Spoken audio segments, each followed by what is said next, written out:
Hello friends, आज के इस वीडियो में हम क्लास 6 साइंस का सेशन एंडिंग एग्जाम का सैम्पल पेपर सॉल्व करेंगे। बच्चों, सैम्पल पेपर आपके एग्जाम की प्रिपरेशन के लिए बहुत ही ज़्यादा इंपॉर्टेंट है, इसीलिए वीडियो को स्टार्ट से लेकर एंड तक पूरा ध्यान से देखें। फर्स्ट क्वेश्चन है, choose the set that represents only the biotic components of a habitat. अब आपके सामने यहाँ पर ऑप्शन दे रखे हैं, कुछ सेट दे रखे हैं, इनमें से आपको बायोटिक कंपोनेंट को चूज करना है। बायोटिक कंपोनेंट का मतलब होता है लिविंग कंपोनेंट। तो आपके सामने ऑप्शन है tiger, deer, grass, soil, rocks, soil, plants, air, sand, turtle, crab, rocks, aquatic plant, fish, frog, insect. तो देखिए हमारा जो बायोटिक कंपोनेंट का सेट होगा वो ऑप्शन नंबर डी है। बाकी जो option number A, B, C है इसमें biotic and non biotic component दोनों मिक्स हैं। नेक्स्ट क्वेश्चन है, लाइट ट्रेवल्स इन। अब आपसे क्वेश्चन पूछा जा रहा है कि लाइट किस तरीके से ट्रेवल करती है, a curve line, a random way, a straight line या फिर अ जिगजैग लाइन। तो इसका आंसर होगा option number C, a straight line. देखिए बच्चों, लाइट हमेशा स्ट्रेट लाइन के अंदर ट्रैवल करेगी। अगला क्वेश्चन है, a device that breaks the circuit is called. अब आपको उस डिवाइस का नाम बताना है जो कि इलेक्ट्रिक सर्किट को ब्रेक करता है। आपके सामने ऑप्शन है बैटरी, फिलामेंट, बल्ब या फिर स्विच। तो इसका आंसर होगा ऑप्शन नंबर डी, स्विच। देखिए बच्चों, स्विच का काम इलेक्ट्रिक सर्किट को ब्रेक करने का भी होता है और इलेक्ट्रिक सर्किट को कंप्लीट करने का भी होता है। अगला क्वेश्चन है, attraction is seen between the poles of two bar magnets in the case of. अब आपसे क्वेश्चन पूछा जा रहा है कि किस केस के अंदर मैग्नेट के टू बार के जो पोल्स होते हैं उनके बीच में अट्रैक्शन कब देखने को मिलेगा। मतलब आपसे क्वेश्चन ये कह रहा है कि जैसे मैग्नेट का एक बार है और मैग्नेट का ये दूसरा बार है, यहाँ पर नॉर्थ पोल है, यहाँ पर साउथ पोल है, यहाँ पर मान लीजिए नॉर्थ पोल है और यहाँ पर साउथ पोल है। अब आपसे पूछा जा रहा है कि बार मैग्नेट्स हैं इनके बीच में, पोल्स के बीच में कब हमको अट्रैक्शन देखने को मिलेगा। फर्स्ट ऑप्शन है N pole of one magnet with N pole of other. N pole मतलब होता है नॉर्थ पोल। क्लियर। अब आपके सामने यहाँ पर दो मैग्नेट है, मान लीजिए ये एन पोल है और दूसरा मैग्नेट है ये भी एन पोल है। अब आपसे क्वेश्चन पूछा जा रहा है कि दोनों मैग्नेट के जब एन पोल आपस में पास में होंगे तो क्या उनके बीच में अट्रैक्शन फील होगा। तो ये देखिए हमारा जो ऑप्शन नंबर ए है वो गलत है, क्योंकि हमेशा जो मैग्नेटिक पोल्स के लाइक पोल्स होते हैं, चाहे वो नॉर्थ पोल हो या फिर वो साउथ पोल हो, उनके बीच में अट्रैक्शन फील नहीं होगा।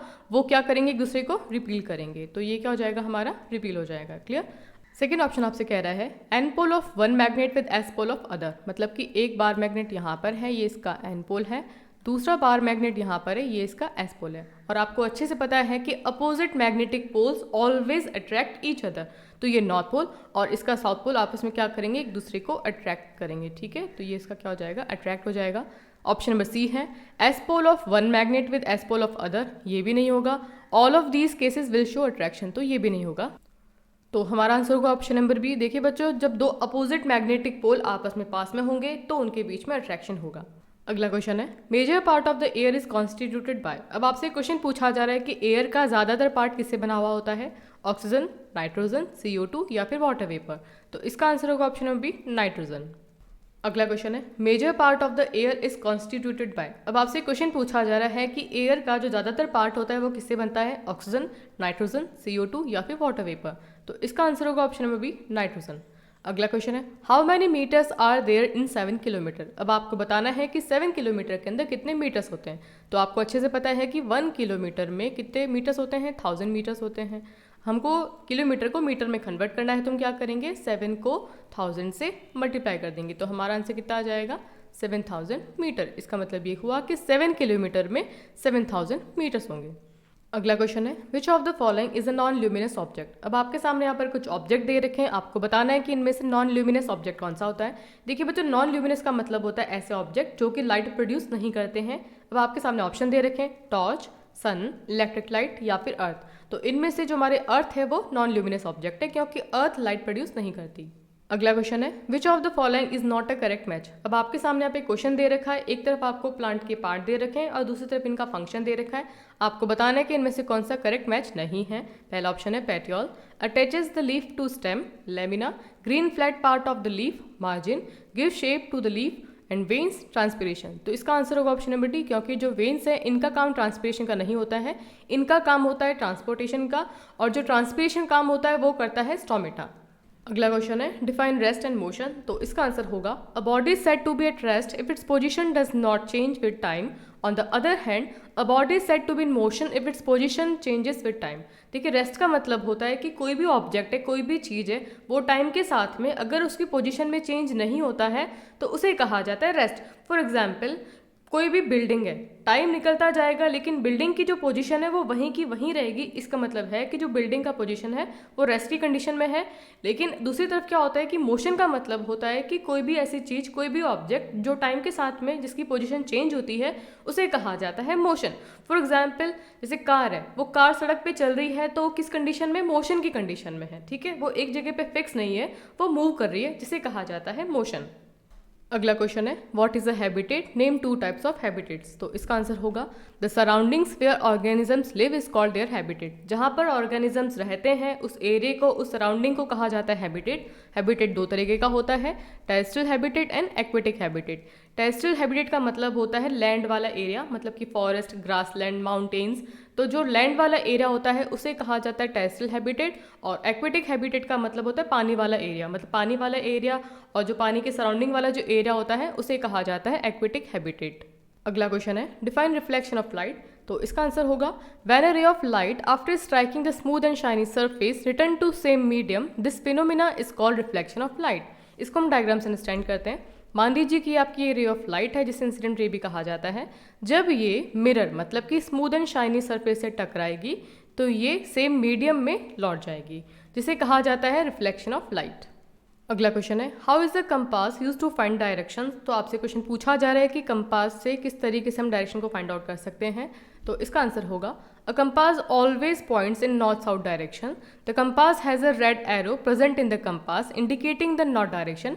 If we get to know the north direction then we can easily find out the other direction. इसका मतलब ये हुआ कि जो कंपास होता है वो हमेशा नॉर्थ साउथ डायरेक्शन को इंडिकेट करेगा। कंपास के अंदर एक छोटा सा रेड एरो होता है जो कि नॉर्थ डायरेक्शन को इंडिकेट करता है। जब हमको नॉर्थ डायरेक्शन का पता चल जाता है तो हम बाकी जो दूसरी डायरेक्शन है उनको इजीली पता कर सकते हैं। अगला क्वेश्चन है what is the composition of air. अब आपको यहाँ पर एयर की कंपोजिशन बतानी है कि एयर किन चीज़ों से मिलकर बनती है। तो इसका आंसर होगा air contains some gases mainly nitrogen, oxygen, small amount of carbon dioxide, water vapour and dust particle. तो आपको यहाँ पे बताया गया है कि एयर के अंदर nitrogen, oxygen, carbon dioxide, water vapour and dust particles होते हैं। तो इन सब से मिलकर एयर बनती है। नेक्स्ट क्वेश्चन है how is a shadow form, what are the things needed to form a shadow. अब आपसे क्वेश्चन पूछा जा रहा है कि शेडो कैसे बनती है और किन चीज़ों की जरूरत होती है शेडो बनने के लिए। तो इसका आंसर होगा shadows are form when an opaque object come in the path of light, the light rays emitted from a source cannot pass through the solid surface making a shadow on the ground. इसका मतलब ये हुआ कि light के path में अगर opaque object आ जाता है, ओपेक ऑब्जेक्ट क्या होता है जिसके अंदर से लाइट पास नहीं हो सकती है, तो वहाँ पे शेडो फॉर्म होती है। The light rays emitted from a source cannot pass through the solid surface making a shadow on the ground. तो देखिए जो लाइट रेज आ रही हैं सोर्स से, जब वो सॉलिड सरफेस को पास नहीं कर पाएंगी तो फिर क्या होगा कि ग्राउंड पे क्या बनेगी, शेडो बनेगी। मान लीजिए कि यहाँ से लाइट आ रही है, यहाँ पे कोई ओपेक ऑब्जेक्ट है, अभी जो लाइट है वो यहाँ से पास नहीं हो पाएगी तो क्या बनेगा कि इसके पीछे वाला जो ग्राउंड है, जो सरफेस है, वहाँ पे क्या होगी, शेडो बन जाएगी। तो इस तरीके से शेडो की फॉर्मेशन होती है।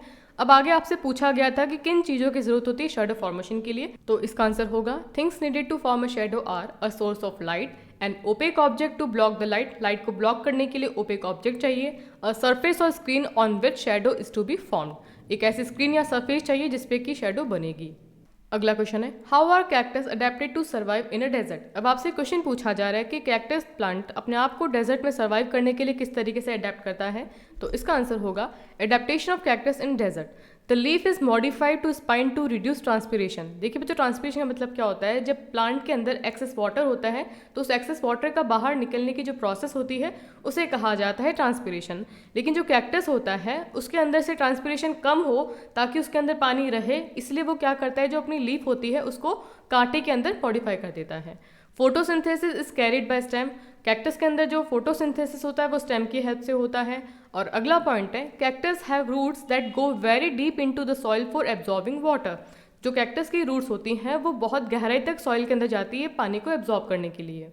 अगला क्वेश्चन है why do animals that live deep in the soil come to the surface during heavy rains.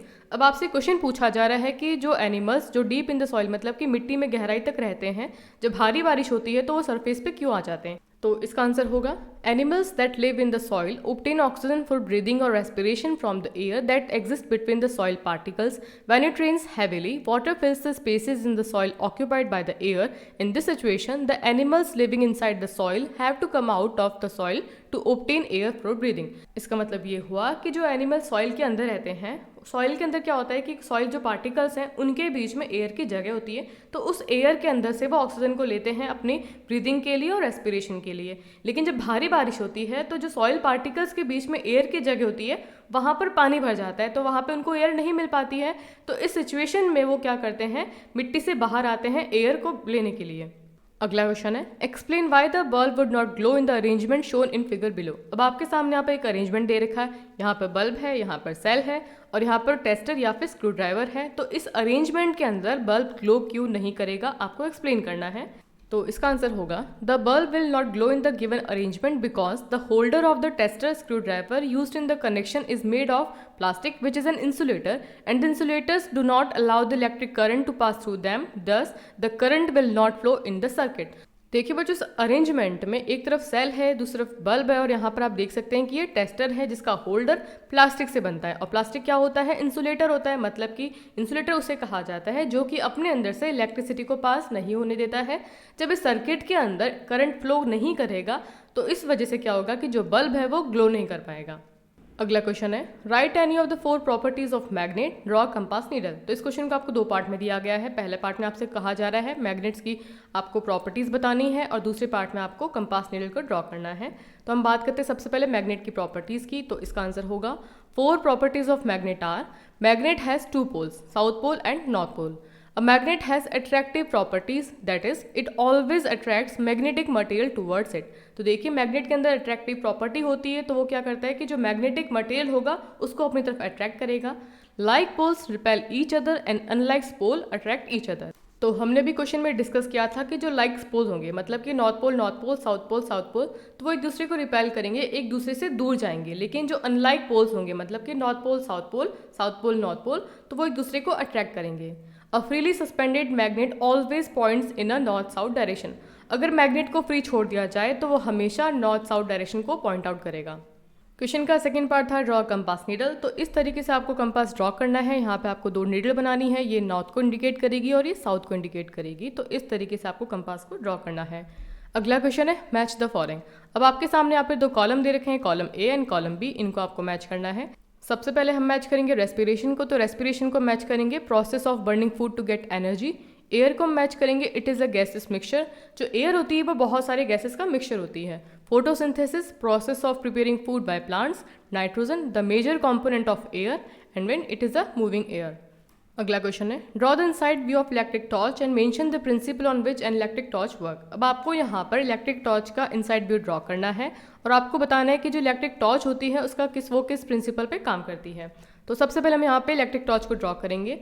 आपके सामने ये इलेक्ट्रिक टॉर्च का बल्ब है, ये रिफ्लेक्टर है, ये प्लास्टिक कवरिंग है, यहाँ पे आप देख सकते हैं कि स्लाइड स्विच कॉन्टैक्ट है और यहाँ पर ये इलेक्ट्रिक सेल से दोनों, ठीक है। अब हम बात करते हैं कि जो इलेक्ट्रिक टॉर्च होती है वो किस प्रिंसिपल पे काम करती है। तो इसका आंसर होगा principle of an electric torch. A torch consists of a simple electric circuit in which 2 or more cells are connected to a torch bulb through a sliding switch। इसका मतलब ये हुआ कि टॉर्च के अंदर एक सिंपल सर्किट होता है जिसके अंदर 2 या 2 से ज़्यादा जो सेल्स होते हैं वो टॉर्च बल्ब से कनेक्टेड होते हैं through sliding switch. When the torch is needed to provide light, the sliding switch is closed by pushing it forward so that the circuit is completed and the bulb of the torch light up। इसका मतलब ये हुआ कि जब हमको light की ज़रूरत होती है तो हम क्या करेंगे, स्लाइडिंग स्विच को आगे की तरफ पुश करेंगे, जिससे क्या होगा कि हमारा जो सर्किट होगा वो कंप्लीट हो जाएगा और जो टॉर्च है वो जल जाएगी।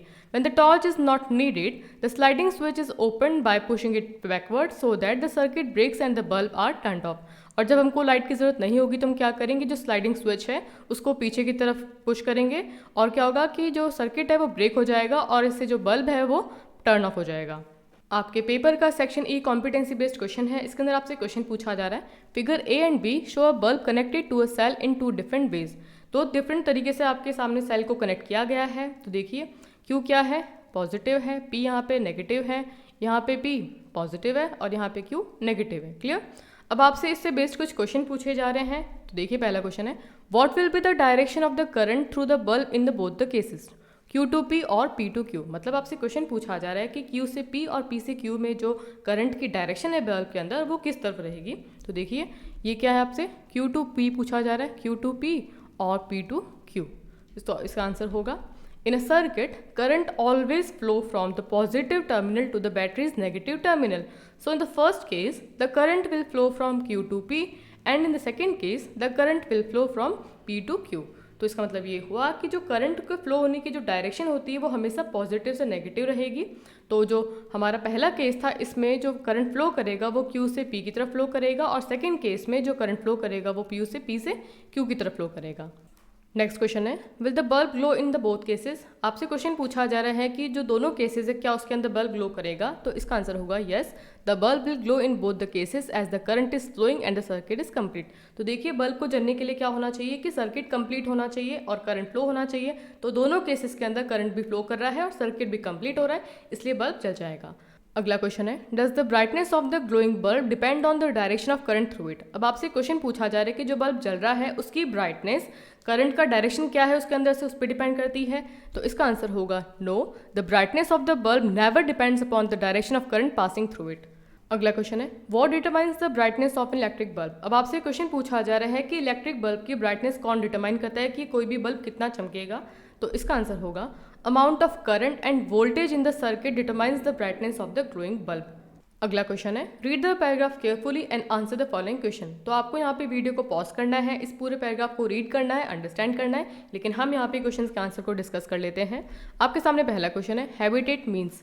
आपके सामने ऑप्शन दे रखे हैं, grassland, dwelling place, terrestrial habitat या फिर ऑल ऑफ द अबव। तो देखिए यहाँ पे पैराग्राफ में दे रखा है, हैबिटेट मीन्स अ ड्वेलिंग प्लेस, मतलब कि होम, जहाँ पे ऑर्गेनिज्म रहते हैं उस जगह को कहा जाता है हैबिटेट।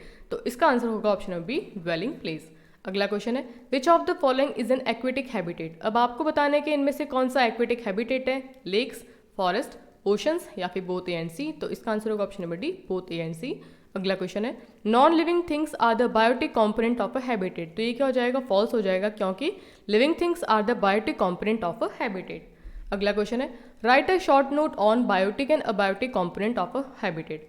इस क्वेश्चन के अंदर आपको हैबिटेट के बायोटिक एंड अबायोटिक कंपोनेंट के बारे में लिखना है। तो इसका आंसर होगा the organisms both plants and animals living in a habitat are its biotic component. The non living things such as rocks, soil, air and water in the habitat constitute its abiotic component. अगला question है, read the paragraph carefully and answer the following question. इसके अंदर भी आपको video को pause करना है, इस पैराग्राफ को रीड करना है, अंडरस्टैंड करना है, फिर लेकिन क्वेश्चन का आंसर हम कर लेते हैं। पहला क्वेश्चन है, dash is an example of hub. अब आपको बताने है कि इनमें से कौन सा हब का एग्जाम्पल है, मैंगो, टोमेटो, पम्पकिन या फिर लेमन। तो इसका आंसर होगा ऑप्शन बी, टोमेटो। अगला क्वेश्चन है, plants that spread on the ground are called climber. तो देखिए आपको पूछा जा रहा है कि जो प्लांट्स पूरे ग्राउंड के ऊपर फैल जाते हैं क्या उन्हें क्लाइंबर्स कहा जाता है। तो ये क्या हो जाएगा, फॉल्स हो जाएगा, क्योंकि वो प्लांट्स जो कि पूरे ग्राउंड में फैल जाते हैं उन्हें कहा जाता है क्रीपर्स। अगला क्वेश्चन है, name the plant type in which the stems have branches in the upper part much above the ground. अब आपसे क्वेश्चन पूछा जा रहा है कि आपको प्लांट के ऐसे टाइप का नाम बताना है जिसके स्टेम्स के ऊपर बहुत सारी ब्रांचेस होती है उसके अपर पार्ट में, और वो जमीन से काफ़ी ऊपर होता है। आपके सामने ऑप्शंस हैं, शर्ब्स, क्लाइंबर्स, ट्रीज या फिर क्रीपर्स। तो इसका आंसर होगा ऑप्शन नंबर सी, ट्रीज। अगला क्वेश्चन है, what kind of plants are called creeper. किस टाइप के प्लांट्स को क्रीपर कहा जाता है। तो इसका आंसर होगा plants with weak stems that can not stand upright but spread on the ground are called creeper. तो देखिए ऐसे प्लांट जिनकी स्टेम कैसी होती है, वीक होती है, जो सीधे खड़े नहीं हो सकती है, पूरी जमीन पर फैल जाती है, उसे कहा जाता है क्रीपर। अगला क्वेश्चन है, briefly explain with an example what do you mean by shrub. अब आपको बताना है कि श्रब का मतलब क्या होता है और आपको एक सा एग्जाम्पल भी देना है। तो इसका आंसर होगा, some plants develop branches near the base of stem, the stem is hard but not very thick, such plants are called shrubs, for example lemon. तो देखिए कुछ ऐसे प्लांट्स होते हैं जिनकी ब्रांचेस उनके स्टेम के बेस के पास में डेवलप हो जाती हैं, और इन प्लांट्स की जो स्टेम होती है वो थोड़ी सी हार्ड होती है लेकिन मोटी नहीं होती है। ऐसे प्लांट्स को श्रब्स कहा जाता है, और आपके सामने एग्जाम्पल दे रखा है lemon, lemon is a shrub. तो देखिए बच्चों, आज के वीडियो में हमने आपके साइंस के एनुअल एग्जाम के सैम्पल पेपर को सॉल्व किया। आई होप ये वीडियो आपके एग्जाम के लिए बहुत ही ज़्यादा इंपॉर्टेंट होगा। वीडियो अच्छा लगा तो वीडियो को लाइक करना है, दोस्तों के साथ शेयर करना है, और चैनल पर नए हैं तो चैनल को सब्सक्राइब करें। Thanks for watching.